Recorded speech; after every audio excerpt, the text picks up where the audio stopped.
세기 말에 천년의 역사를 가진 신라가 부패와 타락으로 멸망해 가고 있었습니다. 신라는 한때 삼국을 통일하고 찬란한 문화의 꽃을 피웠습니다.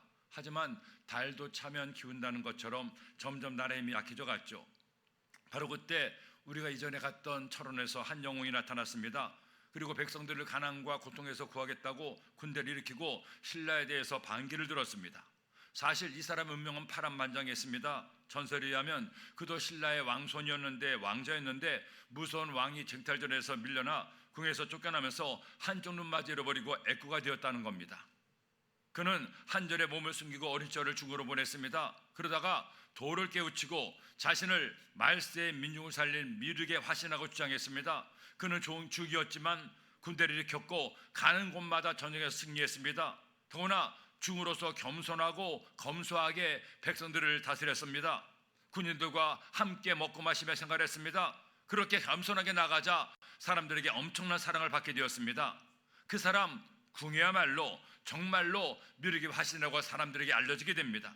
여러분, 사실 이 미륵불이란 불교에서 미래에 나타날 부처로 말세의 모든 혼돈과 무질서를 회복하고 모든 인류를 구한다는 부처가 바로 이 미륵불인데, 바로 그 궁예가 미륵불이라고 얘기하게 되는 겁니다.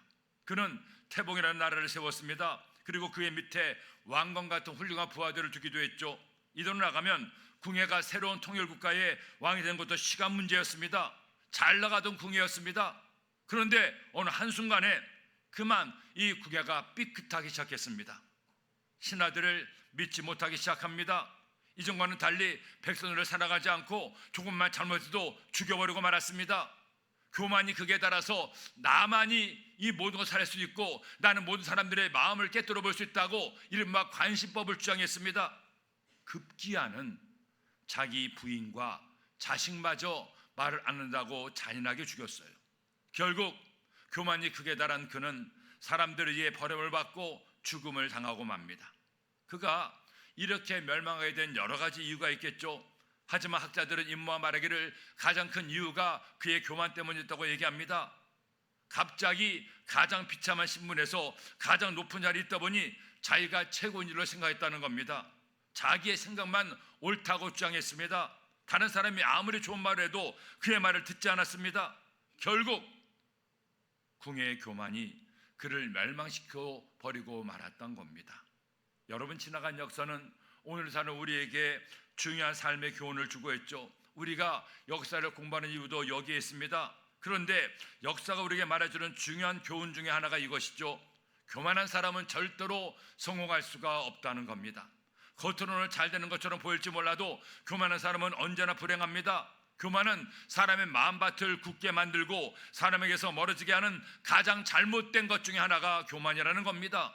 그러게 오늘 성경은 말씀하죠. 잠언서 16장 18절에 교만은 패망의 선봉이요 거만한 마음은 넘어짐의 앞잡이니라.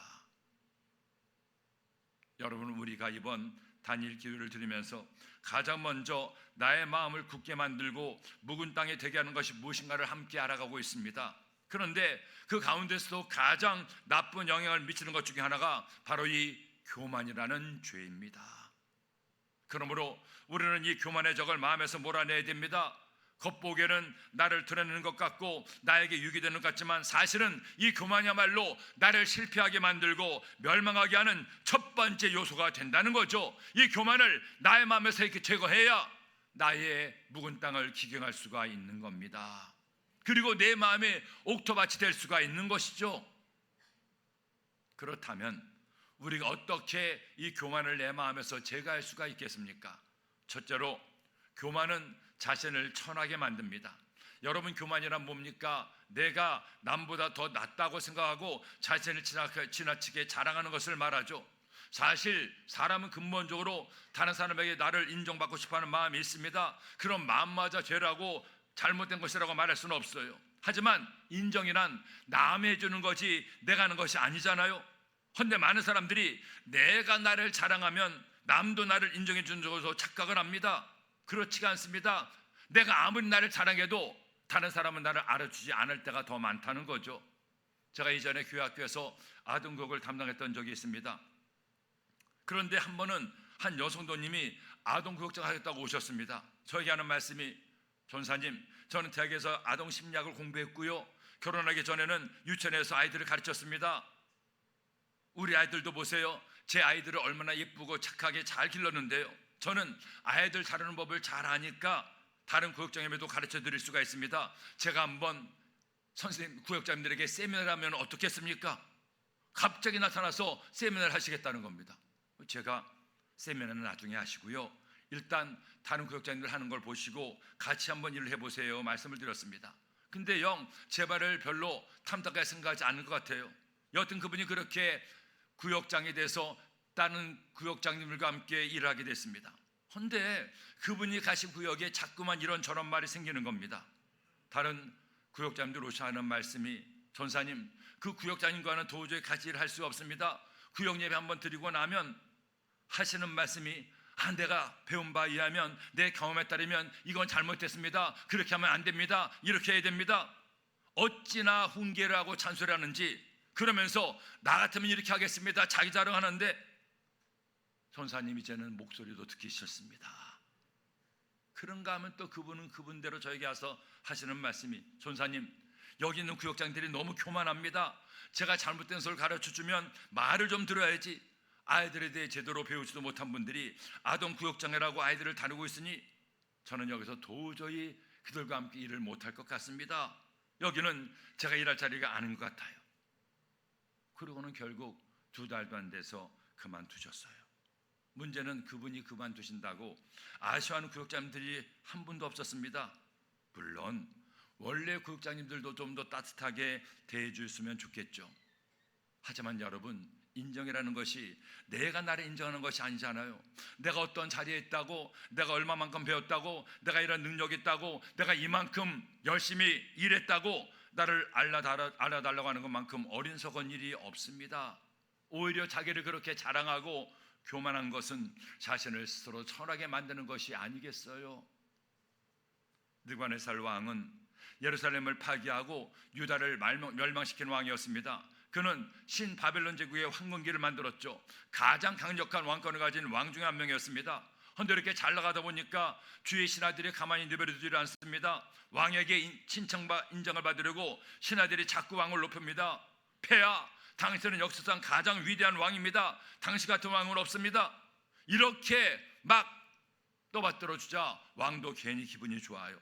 자기를 높여주는데 싫어할 사람이 별로 없지 않습니까? 그런데 나중에는 이렇게까지 신하들이 말하는 겁니다. 폐하, 제가 보니 폐하는 사람이 아닙니다. 신입니다. 신이 아니라면 이런 놀라운 일을 할 수가 없습니다. 그러니 당신의 몸으로 신상을 만들어서 모든 바벨론 제국 사람들이 신이신 폐하에게 절하고 당신을 신으로 믿게 하세요. 그는 그만 이런 신하들의 말에 넘어가 교만해지기 시작했습니다. 야, 쟤네들이 나를 신이라고 얘기하네. 그래, 가만히 보니까 나 같은 큰 업적을 남긴 사람이 어디 있어? 나는 신인가 봐. 자신을 신으로 착각했어요. 자기를 본따 만든 우상에게 절하지 않은 사람들을 불에 던져 죽이기까지 했습니다. 이처럼 그가 교만할 때까지 교만해지자 결국 하나님이 그를 낮추신 겁니다. 다니엘서 4장 32절에 보니, 내가 사람에게서 쫓겨나서 들짐승과 함께 살면서 소처럼 풀을 먹을 것이요, 이와 같이 7대를 지나서 지극히 높으신 이가 사람의 나라를 다스리시며 자기의 뜻대로 그것을 누구에게 주신 줄을 알기까지 이르려 하더라. 바로 그때 이 일이 나 느부갓네살에게 응함으로 내가 사람에게 쫓겨나서 소처럼 풀을 먹으며 몸이 하늘 이슬에 젖고 머리털이 독수리 털과 같이 자랐고 손톱은 새 발톱과 같이 되었더라. 하루아침에 이 느부갓네살 왕이 미쳐버리고 말았습니다. 왕의 궁정에 사는 것이 아니라 들판에서 짐승처럼 살았습니다. 교만한 자가 얼마나 천해질 수 있는지 보여주는 분명한 예가 아닙니까? 여러분, 교만은 자신을 높이는 것이 아니라 자신을 천하게 만들어요. 내가 나를 자꾸만 내세우는 사람은 결국 자신을 망가뜨리는 겁니다. 하지만 겸손은 그를 존귀하게 만듭니다. 자신의 부족함을 인정하고 남을 높이는 사람, 그 사람이 진정한 존경을 받지 않겠습니까? 아까도 말씀드린 것처럼 제가 아동구역을 담당했을 때 함께 일했던 한 권사님이 계셨습니다. 그 당시 그분은 연세가 60이 넘었습니다. 당시에는 60만 해도 굉장히 나이가 많은 분들로 여겨졌죠. 또 아동국장님들 위에는 아동지역장님이 있었고 지역장님 위에는 지구장님이 있었는데 제가 담당했던 아동교구는 100명이 넘는 구역장님들이 있었는데 이들을 다 지도하는 분이 지구장입니다. 그런데 그 권사님이 제가 맡았던 구역의 지구장님이었어요. 그런데 이 지구장님은 구역장님들의 사랑과 존경을 한 몸에 받았습니다. 이분이 나이가 많아서 존경받은 것도 아니고 아이들을 잘 가르쳐서 칭찬받은 것도 아닙니다. 그런데도 많은 구역장님들이 이 권사님을 마치 친정어머니처럼 언니같이 좋아했습니다. 도대체 이 권사님이 왜 이렇게 사랑을 받나 제가 가만히 관찰을 좀 해봤어요. 근데 다른 것이 아니었습니다. 이 권사님은 함께 일하는 동료들을 항상 높여줍니다. 칭찬해 주는 거예요. 저에게도 항상 하시는 말씀이 전사님 아무 구역장 하시죠? 예, 제가 압니다. 그 구역장님이 아이들을 얼마나 사랑하는지 몰라요? 사랑이 참 많은 구역장이에요. 주님의 사랑을 많이 받았나 봅니다. 또 그런가 하면 전사님 아무개 구역장님은 너무너무 한가를 잘 가르쳐요. 제가 아이들과 같이 들어도 은혜를 받거든요. 정말 우리 교구의 보배 구역장입니다. 저 같은 사람은 절대로 따라하지 못하겠습니다. 또 제가 이런저런 일을 어떻게 하느냐고 물어보면 전사님 그 일은요 저보다 집사님이 더 잘합니다. 그 집사님께 물어보세요. 그러면 잘 알려줄 겁니다. 이렇게 칭찬받은 구역장들에게 지부장님이 칭찬한다고 얘기하면 쑥스러워하죠. 아니라고 합니다. 그런 그분의 칭찬이 어른의 겸손이 젊은 구역장님들에게 큰 힘이 됐습니다. 당시 제가 담당했던 아동구역이 크게 부흥했는데 그런 부흥의 이유 중에 하나가 저는 그 지구장 권사님의 겸손함이라고 믿고 있어요. 그리고 그런 지구장님을 많은 구역장님들이 사랑했죠. 젊은 시절에 그분을 보면서 많은 것을 배웠습니다. 아하, 사랑과 존경은 자기가 해달라고 해주는 것이 아니라는 거죠. 겸손하게 나를 낮추고 남을 높일 때 그 겸손이야말로 자신을 높이는 가장 아름다운 인격이 된다는 겁니다. 여러분 주변을 보세요.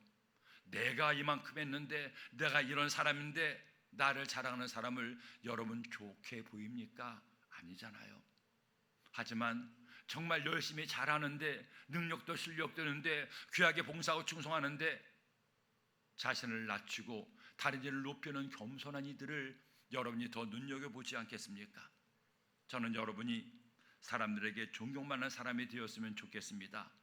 예수 믿는 그리스도인들이 세상 사람들에게 손가락질 받고 멸시받는 것 아니라 존경과 사랑을 받기를 원합니다. 그래야 내가 믿는 예수님도 나 때문에 사랑과 존경을 받을 수가 있기 때문입니다. 그런 존경을 받는 방법이 있습니다. 교회 안에서도 세상 속에서도 가정 안에서도 마찬가지입니다. 겸손하세요. 교만을 버리고 겸손하세요. 나를 자랑하지 말고 남을 높여주시고 자랑해보세요. 나를 높이려고 하지 말고 그를 높여주세요. 그때 그 사람도 여러분을 높여줄 겁니다. 교만은 나를 천하게 하지만 겸손은 나를 귀하게 만듭니다. 이런 은혜가 여러분에게 있게 되기를 예수님의 이름으로 축원합니다. 둘째로 교만은 사람을 떠나가게 만듭니다. 여러분뿐만 아닙니다. 교만한 사람은 외롭습니다. 남을 낮추고 자기를 높이는 사람은 아무도 함께하려고 하지 않죠. 예수님 당시에 이른바 바리새인들이 있었습니다. 그들은 바리새파라고 불렸는데 하나님의 율법을 온전히 지키려고 노력하는 사람들이었죠. 사실 이 바리새파의 시작은 좋았습니다. 하나님 말씀대로 살자는 게 얼마나 좋은 일입니까? 그런데 이렇게 좋게 시작한 바리새파가 사람들에게 미움을 받고 따돌림을 받게 된 이유가 뭡니까? 그만 그들이 교만해지기 시작한 겁니다.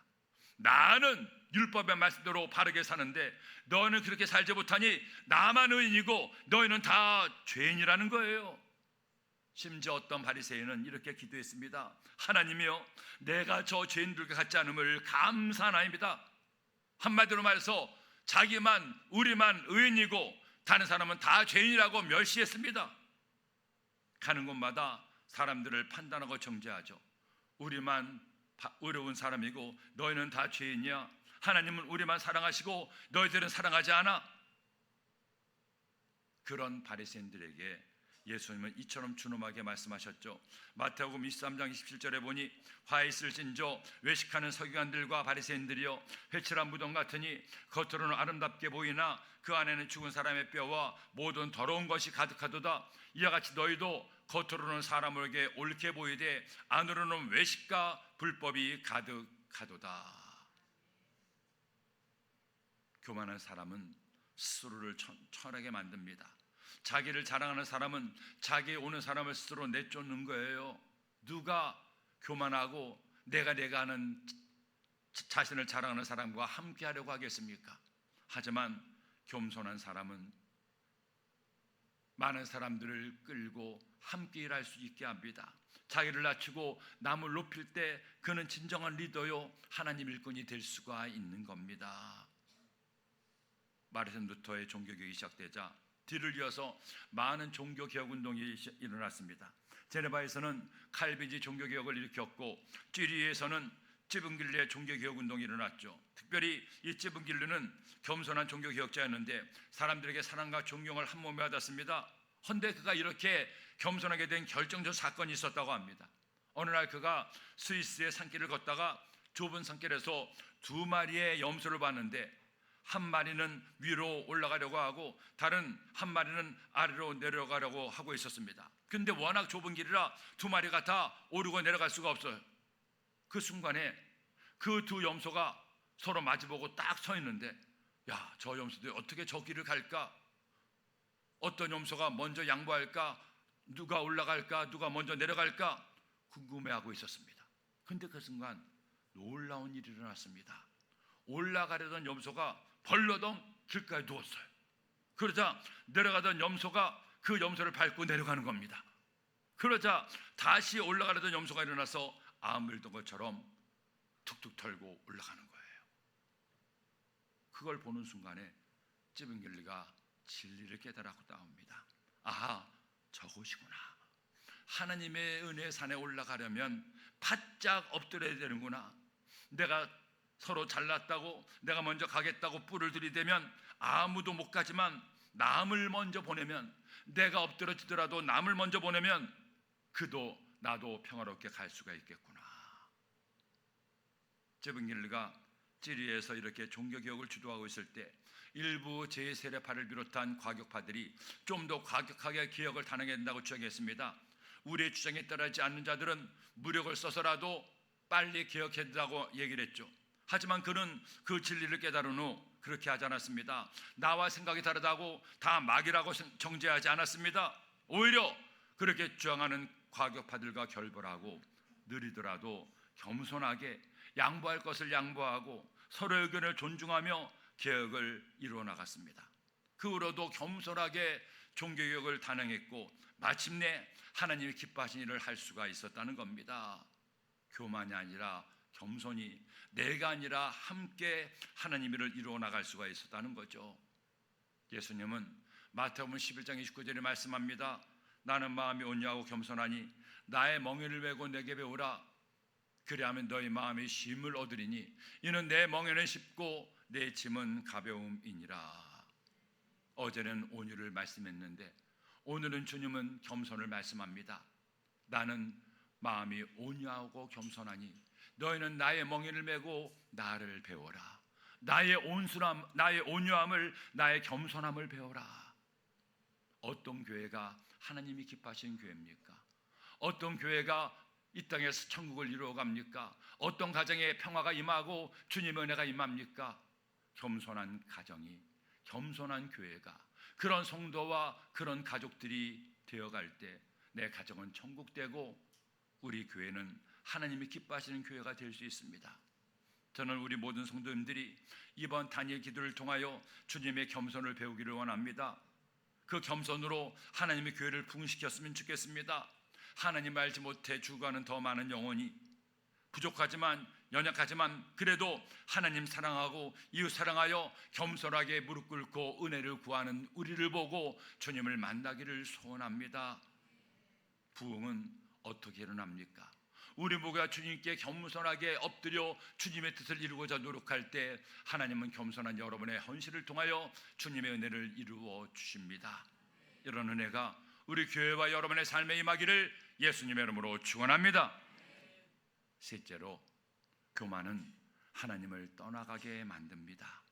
여러분, 교만한 사람은 세상에서 존경을 받지 못합니다. 아니, 존경이 아니라 오히려 따르는가 멸시를 받아요. 그러나 겸손한 사람은, 남을 인정하고 격려하며 칭찬하는 사람은 존경과 사랑을 받습니다. 그런데 교만한 사람은 사람만 싫어하는 것이 아닙니다. 하나님도 싫어한다는 겁니다. 아니, 그냥 싫어하는 정도가 아니라 가장 하나님이 싫어하는 것 중에 하나가 바로 교만이에요. 우리는 예수님 믿으면서 세상의 모든 것을 다 알고 싶어 하죠. 그러나 하나님은 우리가 구원받기 위해 꼭 알아야 될 것만 성경을 통해 알려줍니다. 그 중에 우리가 알고 싶어 하는 것 중 하나가 뭡니까? 바로 천사와 사탄이죠. 그런데 성경은 이 천사와 사탄에 대해서 잘 알려주지 않았습니다. 그나마 한 가지 알려주는 것이 있는데, 바로 사탄이 원래는 천사였다가 그만 하나님 앞에 교만해서 타락해서 사탄이 되고 말았다는 겁니다. 에스겔서 18장 17절에 보면, 내가 아름다움으로 마음이 교만하였으며 내가 영어로움으로 내 지혜를 더럽혔으며 내가 너를 땅에 던져 왕들 앞에 두어 그들의 구경거리가 되게 하였도다. 하나님께 가장 사랑받는 천사였던 루시엘이 사탄이 되고 말았습니다. 그 이유가 뭡니까? 바로 그의 교만 때문이었습니다. 하나님 앞에 교만하자 그는 졸지에 천사에서 나락에 떨어지고 사탄으로서 결국 마침내 하나님의 정한 때가 되면 영원히 멸망의 불못에 빠지고 마는 거예요. 결국 교만이 패망의 선봉이었고 넘어짐의 앞잡이가 되었다는 겁니다. 하나님은 그 어떤 것보다도 사람의 교만을 미워하시고 싫어하십니다. 뱀이 하에게 유혹한 내용도 무엇이었습니까? 창세기 3장 5절에 너희가 그것을 먹는 날에는 너희 눈이 밝아져 하나님과 같이 되어 선악을 알 줄 하나님이 아심이니라. 하와가 그만 그 마음에 교만이 들어가자 하나님같이 되고자 하자 죄가 그에게 들어가고 그 죄가 인류를 멸망에 이르게 했던 거예요. 하나님은 교만한 사람을 미워하십니다. 교만한 사람은 하나님 말씀을 받을 수가 없습니다. 교만이야말로 사람의 영혼을 딱딱하게 굳게 하는 호수와 같아요. 일단 사람 마음에 교만이 들어가면, 내가 하는 생각이 들어가면 마음이 굳어져서 사람의 말도 들어갈 수가 없고 하나님 말씀도 심어질 수가 없습니다. 그러니 하나님은 결국 교회에서 떠나갈 수밖에 없는 거예요. 그러니 교만을 그 모양이라도 버리세요. 교만의 유혹을 떨쳐버리세요. 그때 우리는 하나님을 더 가까이 만날 수가 있게 됩니다. 오늘날 이 세상을 보세요. 너무나 잘난 사람이 많습니다. 너무나 똑똑한 사람이 많습니다. 내가 하며 자기를 내세우는 사람이 너무나 많아요. 그런 사람들이 어떻게 보입니까? 정말 잘나 보입니까? 훌륭해 보입니까? 아니잖아요. 하지만 지금 이 사회에도 세상 속에도 자기를 낮추고 엄청난 일을 했음에도 겸손하게 다른 이들을 위해서 헌신하고 애쓰는 사람들이 우리에게 큰 귀감이 되지 않습니까? 하나님은 이 시간에도 교만이 아니라 겸손의 옷을 입고 주님 앞에 귀하게 헌신하고 이웃을 사랑으로 섬기는 사람을 찾고 있습니다. 이삭 이야기에 다음 같은 것이 있습니다. 한 마리의 사슴이 목이 말라 호숫가로 물을 마시러 갔어요. 그때 사슴은 제 물속에 비친 제 그림자를 바라봤습니다. 나뭇가지 모양으로 여러 갈래 뻗친 제 뿔이 너무나 멋져 보이고 아름다워 보이는 겁니다. 근데 다음 순간 자신의 다리를 봤을 때 다리가 너무나 못생겨 보입니다. 가느다라고 이 다리로 뭘 할 수 있을까 하는 생각이 들어요. 속으로 내 뿔은 이렇게 멋진데 다리는 이게 뭐야? 이런 다리는 없는 게 낫겠어 생각했습니다. 근데 갑자기 사자 한 마리가 나타나서 사슴을 잡아보려고 달려오는 거예요. 사슴은 조금 전까지 소용없는 물건이라고 생각했던 못생긴 다리에 의지해서 숲속으로 뛰었습니다. 사슴이 얼마나 빨리 달립니까? 다행히 사슴이 사자보다 빨라서 점점 더 거리가 멀어졌습니다. 이제 살았다 싶었던 그 순간에 그만 아름답다고 생각했던 뿔이 나무에 걸려버렸습니다.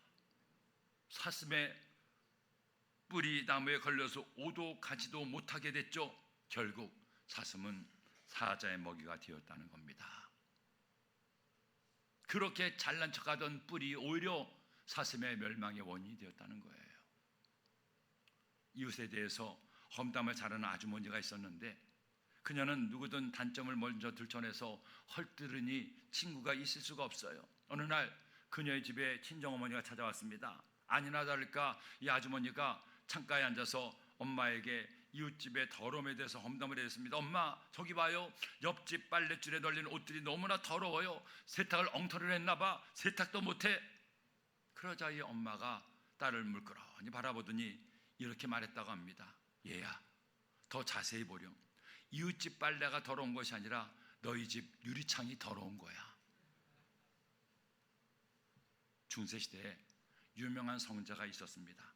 그에게는 형제가 있었는데 그 형제도 하나님 앞에 헌신한 신부였죠. 이 성자를 넘어뜨리기 위해서 마귀들이 온갖 방법으로 다 유혹을 했습니다. 돈으로 유혹해도, 아름다운 여자로 유혹해도 넘어가지 않았습니다. 그때 마귀 대장이 성자에 가서 딱 한마디 기속했는데 성자의 얼굴색이 변했다는 겁니다. 도대체 무슨 말을 했을까요? 무슨 말을 하자 절대 유혹에 넘어가지 않던 그 성자가 마음에 시험에 들고 말았습니까?